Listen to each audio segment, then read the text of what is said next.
السلام علیکم ورحمۃ اللہ وبرکاتہ. الحمد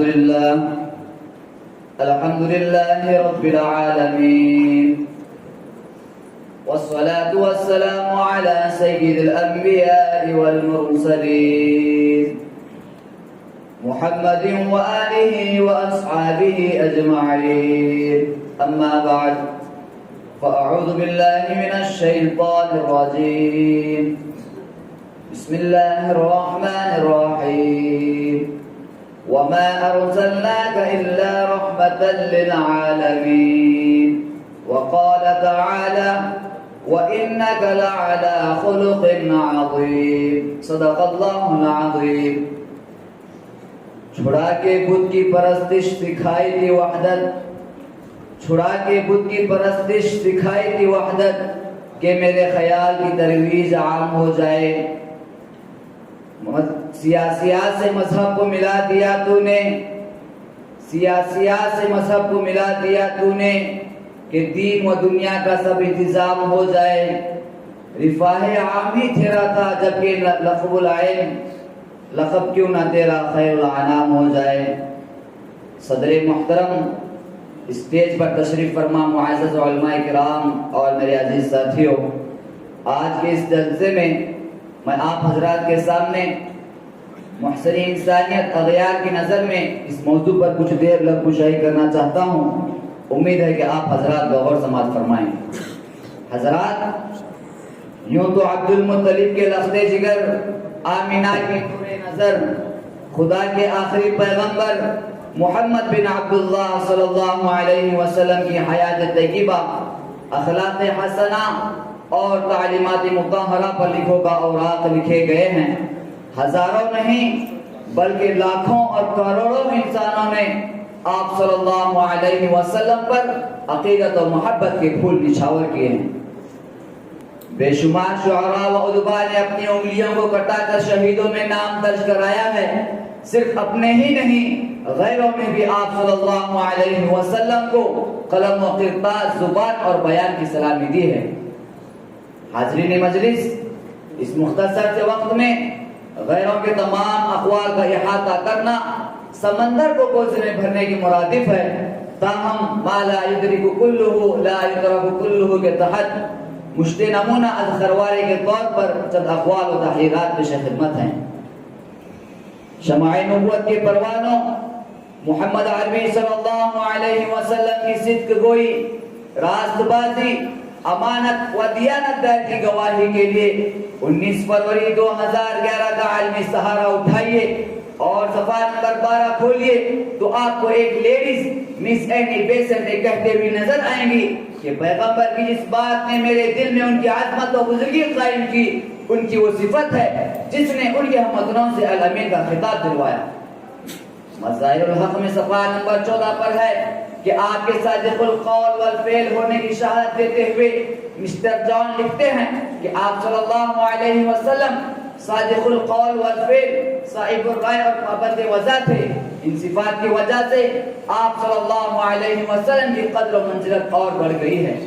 اور تو اور ڈاکٹر لینی پول یہاں تک لکھتا ہے اگر محمد سچے نبی نہیں تھے تو کوئی نبی دنیا میں برق آیا ہی نہیں. پیغمبر اعظم صلی اللہ علیہ وسلم نامی کتاب کے صفحہ نمبر 86 پر ہے کہ آپ صلی اللہ علیہ وسلم بڑے پکے راست باز اور سچے ریفارمر تھے. سوسائٹی کے تزکیے اور اعمال کی تطہیر کے لیے جو آپ نے اسوہ حسنہ پیش کیا وہ آپ کو محسن اول قرار دیتا ہے.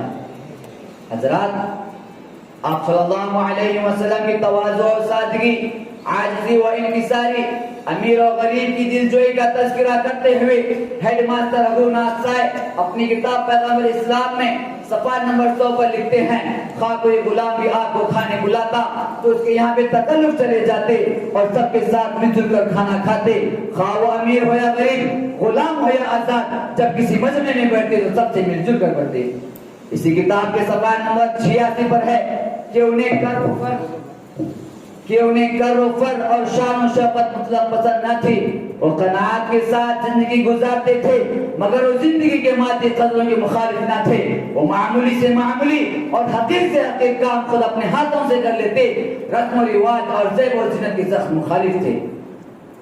حاضرین مجلس، غیروں کی یہ شہادت آج ہم سے چیخ چیخ کر فریاد کر رہی ہے کہ اے عشق محمدی کے دعوے دارو، اے اسلام کے علم بردارو، اے نبی برحق فرما بردارو، اے میدان محشر میں شفاعت کے امیدوارو، اٹھو، خواب غفلت سے بیدار ہو جاؤ، اخلاق محمدی سے لیس ہو کر 21ویں صدی کی اسی سکتی بلکتی چیختی چلاتی تپتی اور تڑپتی ہوئی انسانیت کو ہلاکت و بربادی سے بچا لو۔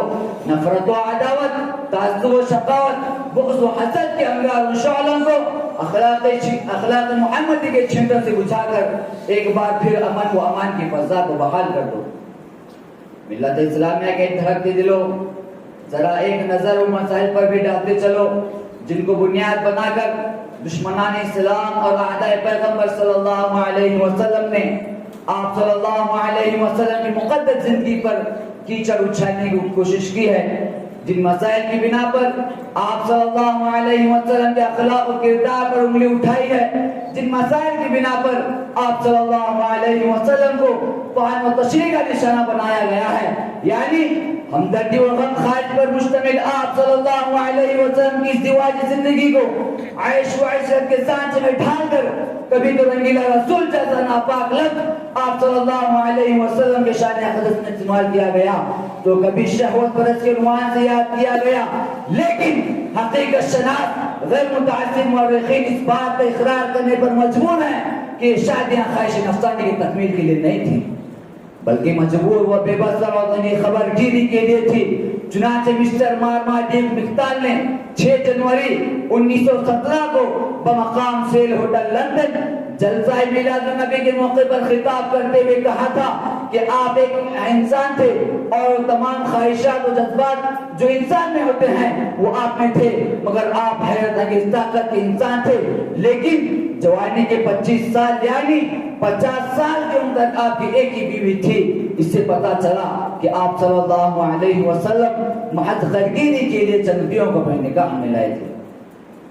حضرات، تاریخ شاہد ہے کہ ہمارے اور آپ کے آقا محمد عربی صلی اللہ علیہ وسلم نے جو سادہ اور جس سادگی کے ساتھ زندگی پیش کی ہے، تاریخ عالم میں اس کی مثال نہیں ملتی۔ جو مثالی طرز زندگی آپ صلی اللہ علیہ وسلم نے امت مسلمہ کو عطا فرمائی اور جس طرز زندگی کو اپنا کر پہلی صدی ہجری کے مسلمان ترقی کے آسمان پر کمانڈے ڈالتے نظر آئے، آج اسی طرز زندگی کو اپنانے کی ضرورت ہے۔ خدا کی قسم، اگر آج مسلمان آپ صلی اللہ علیہ وسلم کے طرز زندگی کو اپنا لے تو دنیا کی کوئی طاقت سیاست، معیشت اور تعلیم کے میدان میں کا مقابلہ ہرگز نہیں کرتی۔ وائے ناکامی متاع کارواں جاتا رہا، وائے ناکامی متاع کارواں جاتا رہا، کارواں کے دل سے احساس زیان جاتا رہا۔ آئیے اللہ تعالیٰ سے دعا کریں کہ اللہ تعالیٰ ہم سب کو اور تمام امت مسلمہ کو آپ صلی اللہ علیہ وسلم کی طرز زندگی کو اپنانے کی توفیق عطا فرمائے۔ وآخر دعوانا الحمدللہ۔